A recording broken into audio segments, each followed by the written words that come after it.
Eh bien, monsieur Jean Cocteau, après l'œuvre que vous nous avez donnée et dans le domaine du théâtre et dans celui du roman, j'allais oublier également le domaine de la poésie, vous avez amorcé une œuvre purement cinématographique. C'est donc en tant qu'auteur de film que nous allons vous demander aujourd'hui votre point de vue. Qu'est-ce que vous pensez et comment définir le métier de l'auteur de film? Je crois que le métier est extrêmement difficile à définir parce que nous sommes à une époque où tout va changer, où tout commence à changer.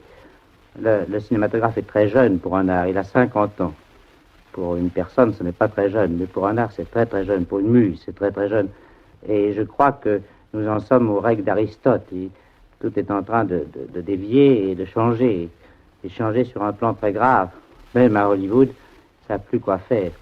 Et je crois, par exemple, que le 16 mm va jouer un très grand rôle. C'est-à-dire que si on arrive à synchroniser, à sonoriser le 16 mm, et si on le fait soigneusement, et si on arrive aussi à de très bons contre-types, on fera un film de 50 millions pour 50 000 francs, ce qui sera tout un problème pour les producteurs. Songez-vous dans un avenir proche à employer le 16 mm pour tenter quelques expériences analogues peut-être à celles du sang d'un poète? En tout cas, j'aurais raison de le faire parce que aucun jeune homme n'a pu faire le sang d'un poète, non pas parce que j'avais plus de talent que les autres, mais simplement parce que personne n'aurait eu le million qu'on m'a donné à l'époque le vicomte Charles de Noailles, qui voulait un film pour chez lui. Si le film, on dit, le film est devenu un grand classique, on nous aurait beaucoup fait rire à l'époque. On ne s'est pas rendu compte de ce qu'on faisait.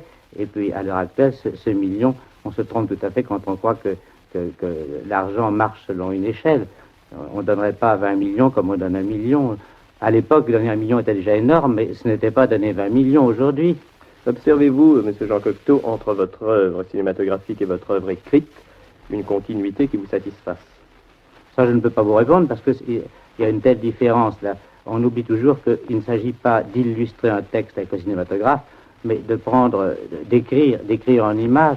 C'est une écriture. Le cinématographe est une écriture. Ce n'est pas du tout, il ne s'agit pas d'écrire un film et de le faire tourner. Il s'agit de le tourner puisque le porte-plume, c'est le caméraman. Et c'est moi. Si vous ne faites pas un film vous-même, vous ne l'écrivez pas de votre écriture. Ce n'est pas votre style. Il faut monter son film soi-même. Le montage, c'est le style. Alors vous faites un film pour le montage, vous fignolez au montage, mais c'est votre style. Mais si vous faites tourner le film par quelqu'un, et si vous faites monter le film par quelqu'un d'autre, vous ne faites pas un film de vous. C'est un film, mais ce n'est pas votre film. Envisagez-vous pour l'avenir des adaptations de votre œuvre écrite, analogues à celles que vous avez faites avec Les Parents Terribles? Non, parce que chaque chose doit être une expérience à part.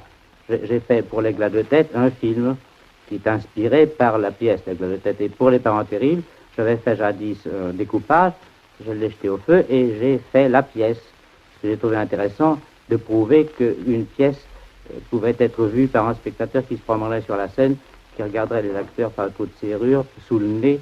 J'ai donc tourné la pièce dans un rythme cinématographique de telle sorte que ce n'est plus une pièce et que les acteurs qui l'ont joué ne se reconnaissent pas dans la pièce, ils ont fait autre chose. Je suppose que vous avez, entre la pièce Les Parents Terribles et le film Les Parents Terribles, deux œuvres entièrement différentes. Entièrement différentes, parce que au théâtre, beaucoup de choses s'éparpillent, le regard s'éparpille, l'oreille s'éparpille, tout se concentre sous la loupe du cinématographe, et il est évident que le film devient beaucoup plus intense, beaucoup plus aigu. Comment envisagez-vous, monsieur Jean Cocteau, dans un avenir immédiat, vos projets de cinéaste? Eh bien, j'ai préparé mon prochain film, qui est...